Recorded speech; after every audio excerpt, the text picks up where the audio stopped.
I finally got mine in. The Nikon ZR is finally in. I actually got it back. I got it a week ago, but I put it through some tests.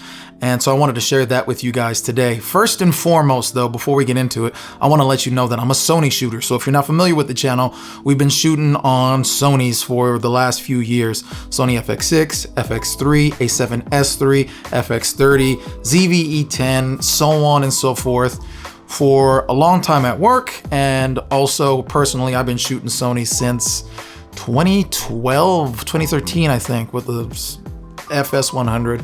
Got a FS7 on the channel that I talked about. I got a lot of Sonys. We also shoot Blackmagic. We currently have the Blackmagic Ursa Cine 12K LF. Don't know if I got that name right, but you understand the idea. So we shot a lot of different cameras. Nikon was not one of them, and Red was not one of them. That being said, I'm reviewing this guy from that Sony perspective. As you can see here, this is a Sony lens. This is not a Nikon lens. And this little guy right here is the Mega Dap adapter. And if you shoot Sony, you know exactly what I'm talking about because everybody's been talking about it. So let's get into this guy. In order that I don't waste your time, let me just get straight down to the point. This camera is fantastic. It is great. It's amazing for what it offers for the price. It's fantastic. Do not lose sight of the fact that this guy is only $2,200 and the value that it provides for that amount of money is what makes it a winner. That being said, let's get into why I think this is such a fantastic camera, especially for the price. So before I go too deep into this, I bought this because it shoots R3D&E RAW. Okay, so it has 3 different flavors of RAW. It has the Nikon RAW, it has the red R3D&E as I just said, and it has ProRes RAW. So it shoots 3 different flavors of RAW internally. That's great. That's why I bought this. I bought it for the fact that it has red color science. It's $2,200. I can use my autofocus on it. So when I'm talking about the image quality, like I said, I bought it for the R3D&E RAW. That's the main thing. All the other flavors, it's nice to have, but I didn't buy it for that. I bought it for the R3D RAW. So that being said, the image is fantastic. Everything that I shot with it, I shot a buddy's music video, and I've shot for him before. And I've shot it on Sony, I've shot it on Blackmagic, and so this one I shot on the Nikon. And we already had this shoot scheduled, and then we postponed it a little bit longer to develop the idea a little more. But the idea was to shoot it on my Sony with the anamorphic Blazar lenses. And we ended up not doing that because this camera came in, and so I said, you know what? I want to run this camera through its paces, so I'll shoot the video with that. And because I want a full-fledged test of what it's going to feel like to shoot with this thing on a regular basis, especially coming from Sony, I want to use my Sony autofocus lenses on it. So that's what I did. Yes, I did pick up the Mega Dap adapter. It's the Mega Dap Adapter Pro Plus, which is the weather sealed one. I picked that up. Once I pre-ordered this, I picked up the adapter. I picked up a memory card. As a matter of fact, I was patient. I waited. I had them in my cart, and then B&H ran this incredible sale for a 2 terabyte card, one of the top of the line, the gold ones, and it went for like $600. I was able to get it for $350 or something like that. So 2 terabyte card. I knew there were going to be super large files. We've shot RAW before, so I was familiar with it. So that being said, the image is fantastic. I love the way it looks. That color science in the R3D it's great. And especially when you mess with the image in post and you put a LUT on it and then you make your tweaks, it looks fantastic. As you can see the footage here, it looks fantastic. And so I was very pleased with it. I'm glad that I was able to shoot it with this camera. Now, the other reason why I bought this camera is because, like I said, the R3D RAW, that's what I wanted in camera. The other reason is I can use my Sony lenses. This is my lens. I've had it, I've talked about it on this channel when I first got it. We own the whole lineup of the Tamron autofocus zoom lenses. They're amazing. The image quality is great. The autofocus is on par with Sony lenses. They're much cheaper. And so I wanted to use my lenses because it's ridiculous to have to reinvest into new lenses to jump into a new camera body. So the fact that that was kind of out the window and I could adapt my lenses, yeah, I did that. And it was very, very close to native. It was like it operated the way it did on a Sony camera. And there was nothing that stood out to me on my shoot that was like this is horrible, it's not connecting right. No problems whatsoever. I enjoyed my shoot just as I would on a Sony. That being said, how did the autofocus work? It worked great. The autofocus in the camera, let me just say it this way. I haven't used any other autofocus cameras other than Sony for a long time because Sony has the best autofocus. So, you know, that's never been a necessity for us to fill since we've been into our Sony cameras. And the Sony cameras are fantastic. If you don't shoot Sony, then it might be hard to understand what I'm saying, but Sony has an autofocus that it goes where you want it to go. It sticks. If you want it to stick onto a person, it'll stick, you know, with the settings that you put into the camera. And even in low light, that thing is a beast where it knows what to focus on. It could sense it, it could stay on it. And this, I was very surprised at how close this was to the Sony. I'm talking about it. That autofocus was sticky. It finds the eyes, it puts 2 boxes on the eyes and follows wherever the talent is going. Now, one thing we did test last night as Josh was getting his hands on it, he was testing it, and we were doing sunset at a beach when we were out in San Diego. And as the sun is going down, we're focusing on different things and it's starting not to grab. And I was like, ooh, that's something that I didn't test yet. So in the dark, it does not have that Sony autofocusing capability when it comes to darker situations. In the daylight, it's very, very, very close. Now there is this one situation during the day that when I slowed down the footage, I was able to notice I racked focus from the hand to the house. And instead of just going from the hand to the house and just grabbing focus, it was a little hunt and you couldn't see it with the naked eye. But when I slowed it down in post, I saw that it hunted it and then found it. Now that's not something that I really ever deal with the Sony. When you point to something, it usually just hits. It rarely ever hunts. I don't think I've ever dealt with a hunting situation in post when it comes to autofocus. So that's something to be said, but I'm saying like this is like 90% of the way there. It's dang good. I used autofocus the entire day and had no problems with it. So let that speak for itself. Now, one of the things that everybody is talking about is this 4-inch screen, and they're not wrong. It is a fantastic screen. Now, some people have been saying, well, maybe, you know, the whole micro HDMI thing is because Nikon probably wants you to shoot on the 4-inch screen, and that should be good enough for you. As cool as that sounds, no. I love the 4-inch screen. I chose not to shoot with a monitor that day because I wanted to give the 4-inch screen a try and just, how is it? Like, I'm not using any other monitor, I'm using the camera monitor. It was fine. It was fine. I prefer it over the 3-inch monitor that's on my Sony's any day. It is way better. It's way better, right?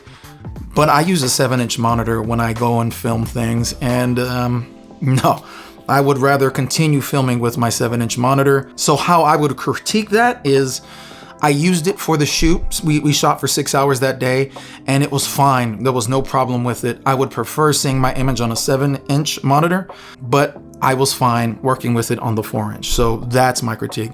It's fine, but I'd prefer something bigger. The touchscreen sensitivity was perfect. No problem, no lag, no anything like that. Everything was fine. So it's a great screen and I enjoyed using it. But compared to a 7-inch, I'd rather have my 7-inch. One of the other crazy things that I'm gonna show you real quick is, well, this. Look how fast this thing turns on and off. Off. It's off. Right? It's off. It's on. That's quick. That's nuts. The fact that this thing powers on that fast is nuts. It's impressive. So I like that a lot. It does power down pretty fast if you're not using it, which I think you could change that in the settings, but once I figured out what it was doing, I was like, I don't need to power it. I don't need to change that in the settings. I'll just power it on because it powers on so fast. It's not a problem it turning itself off. So it'll go into sleep mode for a short time. And then if you're not using it, or if you don't wake it back up, it will power down. Now before on other cameras, yeah, it's a problem because then I have to go through the whole power cycle. But with this, you push the button and it's on, as you could see, just extremely fast. So yeah, power down, save my battery, and then power right back up. As I said, we did a 6-hour shoot that day. It's not continuous shooting for 6 hours. It was, you know, once we started shooting, on to the next thing, start shooting, on to the next scene, travel from one place to the other. So we're shooting for the most part of 6 hours. And anytime that it's shutting down, that's fine because it's saving battery. Now, as you can see in these behind the scenes shots, I had my V-mount battery on it. Matter of fact, let's go into my setup for the day. There are no cages for this. I know you've seen the small rig cage that they sell. It is not available. It's either sold out or it's just not available. Everywhere I look, it says pre-order. So I'm actually using like this universal half cage that I purchased a long time ago for one of my Sony cameras. The only problem is it works funny with the Nikon, but I'm making it work. So, because I need a top handle if I'm hand holding. So I got myself a top handle since I don't have a cage. Yeah, and so I got it in this huge rig because I'm gonna be shooting all day. So that being said, I didn't have the small rig cage, and there seems to be some type of restock. It says pre-order on B&H, and then it's unavailable at this time of making this video anywhere else, including Amazon. That being said, how was it to work with on shoot day for this particular work? It was fantastic. I had a great time with it. It gave me no problems. I just shot with it. I was ready to roll. The night before, I went through some menus, changed all the settings to what I wanted it to be, and I was able to use it, no problem. This all comes with a caveat. I've been doing this for a long time, relatively speaking. I've been doing this since 2012. I've changed many camera systems, as I've already said. We've shot with Sony. I've shot with Sony. I've shot with Panasonic. I've shot with Blackmagic. I started off with Canon, right? So now I have Nikon. I've shot with many different camera systems. And because I've been in it a while, I understand when I get a new camera and I get a new camera system, there's gonna be different menus, there's gonna be different things that I have to acclimate to. So the fact that it's not like my FX3 or A7S III is not a problem for me. I just need to acclimate. I need to learn it and be done with it. So that aside, this was great to work with. I had no problems with it. It didn't fail me. And what that would constitute for me, if I would have been upset with it, would be I'm expecting it to do something that it should do, that it says it should do, and then it doesn't do it or it fails at it in some way, shape, or form. And it did not fail whatsoever. And it did not overheat. I also need to say that. So like I said, we were shooting for 6 hours that day, and yes, intermittently, but by and large, most of the time we're rolling, we're shooting, and then we'll go to the different location, turn it off, turn it back on, rolling and shooting. No overheating whatsoever. And I had the overheat setting to regular. I have since turned it to high, but I had it at regular and still no problem. So concerning the menus, I'm coming from Sony. So for those of you who shoot Sony, you know what I'm talking about. The menus are already convoluted. Sony has this option where you're able to make your own menus of the things that you like the best. This has something like that already. So it's big, it's convoluted, but they also have their it's like a lettering system where you're able to get all of the photo features in one, and then there's video features. And so once I figured that out, I was able to set my settings and I'm good to go. Over time, as I begin to know the camera more and I set it up the way I want to, I'll get used to it. So as I already stated, I bought this for the R3D NE RAW, and the file sizes are huge. Now, like I said, I'm used to it. We shot the FX6 in all-eye compression. We have the Ursa Cine 12K LF. That shoots large files. You know, I've shot with the other Blackmagic cameras in B-RAW. Those are large files. These are larger than those files, and they're even bigger files than that. I think it was the ProRes RAW that was the largest by far. They're large, and I knew it was large going in, but it wasn't too large that it was blowing me away. It wasn't so large it was blowing me away. Now, so 6 hours of shooting, I'm getting footage all day long. So when I came back home, it was about almost a full terabyte of footage. So that was a large amount. If we shot this on a Sony, obviously our Sonys are 4K, this is 6K, so there's a big difference. I shot it in 6K RAW. Had I shot it on a Sony in 4K, I think I would have come home with about 400 gigabytes of storage on the highest end. On the lower end, I think it might be somewhere around 350. And I think that, you know, I've done similar shoots. 350 sounds about right of just lots and lots of shooting. This was a full terabyte. So just keep that in mind. Much more space taken.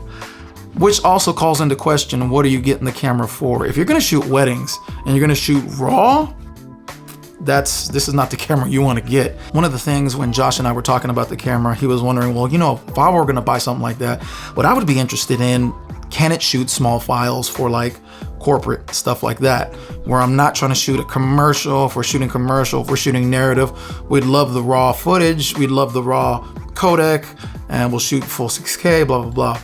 But can you get something small? Yes and no.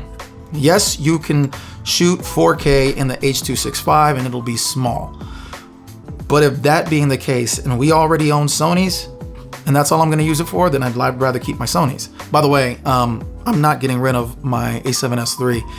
I got this camera as like an addition to what I have, and I just wanted to try it out. And it has surpassed my expectations, so I'm very happy about that. But it's not replacing my A7S III. That A7S III is, as I said in my review, it's the jack of all trades and master of many. Not the master of none, but the master of many. And I think they knocked it out of the park when they made that. One of the other things that we were also talking about in our drive, and we were talking about the camera, is compression ratios. Most RAW cameras come with compression ratios. Now they only come with one flavor of RAW usually, right? You're talking about B-RAW in the Blackmagic cameras. So you have different compression ratios, you know, low quality, middle qualities, and very high qualities. And in Red, you have your R3D, and then you have your low qualities, middle qualities, high qualities, and then you might have ProRes, but that's not RAW. This guy doesn't have any of those quality settings, but also it has 3 flavors of RAW, which is, that's kind of strange, but at the same time, hey, why not? But again, it doesn't have that. So I wonder whether it'd be in another iteration, a newer camera, or just a firmware update, that they would give this guy quality settings so I can pick R3D RAW in low, middle, and high compression ratios. One of the other things that I wanted to address on this is that it does have a view assist mode. I think I saw a review somewhere where somebody was talking about that it didn't have view assist. It does have view assist. And what I had to do was I had to go turn view assist on, and then I had to go into the LUT menu, and then I had to pick one of the LUTs, which was the Rec 709, I think, or something like that. But it does have view assist in there. So it's not that you have to shoot with the flat image, because I didn't like that at all. So yeah, it does have the view assist in there. I already stopped recording, but I forgot to insert this one thing, and so I'm gonna insert this in the video. Media. You need a card reader that is going to read the CF Express Type B. Now, I had gotten a card reader. As a matter of fact, I had one sent out to me from this company who I'm not gonna say yet until I get things figured out, but they sent me a card, and so I was like, a card reader, and I was like, fantastic. I got the cards, I got the camera coming, so I'm actually gonna put it in the review. And when I went to put the card in there, it did not show up. I'm like, what's going on? So what I ended up finding out is it's a Thunderbolt only reader. Like, I could put SD cards in there, I could put micro SD cards in there, but once you put the CF Express Type B, it's relying on that Thunderbolt portion of it, and it just wouldn't even read on my computer. So I had to go through the camera. I had to wire up the camera to the computer, and that's how I was able to get the files off there. So make sure that you got yourself a reader. Now I have a PC, so my PC and my processor is AMD. If you know anything about this stuff, I have an AMD processor. They do not do Thunderbolt. They do USB Type 4, USB 4. And I don't have that. So I have USB-C, but I don't have USB 4 with those speeds and functions. So therefore, I'm not able to utilize that. Now, that wasn't spoken of when they sent me that. So as I'm getting this surprise when I'm doing it, it is what it is. So if you see the reader in the future, it's because I got myself a USB 4 reader. And if not, that's also why. So my final thoughts, I think this thing is great. I think this is one of those cameras that is going to be a game changer. And what I don't mean that this is the game, it's one of those things where the industry pivots, right? I think that Blackmagic made one way back in the day with that Pocket, the original Pocket camera. And then, you know, Sony with this A7S III that I'm shooting on right now, that when that came out in 2020 was a big industry changer, in the sense that, you know, at that point, nobody was really making 10-bit cameras on a large scale. Panasonic was, but it just wasn't as popular. So when you came out with this one that was full frame, 10-bit 422, full HDMI, all that stuff, everything changed after that. Now, like I said, the GH5 had a lot of those things with the micro four thirds sensor, which is probably why I didn't catch on as much. But once Sony did it, it kind of blew up. I think this is one of those cameras. I don't know if this is gonna be the one with, you know, updates and stuff like that, or this is just the catalyst for the new movement going forward as people begin to drop new cameras. They're all gonna have a flavor of RAW in it. That'll be fantastic. 4-inch screens, that'll be fantastic. You see what I'm saying? And so I think that this is one of those cameras, and the fact that I was able to get my hands on this for $2,200, that's the best part about it. Because again, when this camera came out in 2020, the A7S III, it's $3,500. And then the FX3 was $3,800 for the longest. Now it's over $4,000. $2,200. I think that that's crazy. So that's why I had to grab it up. Many of you I know grabbed it up, and if you didn't, and if you're thinking about it, yeah, it's worth it. It definitely is worth it. If you are barely getting into this and then you're thinking about grabbing it up, maybe, because it is a fantastic camera. Now, there are people saying, hey, it's not a Red. Look, if you're getting started and you're looking for name recognition, if people ask you if you have a Red camera, you can say yes, because it says Red on the back there, okay? No, it's not the Red Cinema camera, but there are people who don't even know anything about cameras at all, and they'll ask you, is that a Red? Now you can say, yeah, it is. Anyway, it is a fantastic camera. I have really enjoyed using it, and I look forward to continually using it. Different tools for different jobs. Again, I have other tools, so I can use those other tools, but this is a fantastic camera, and so I hope that this helps. I'll talk to you guys on the next one.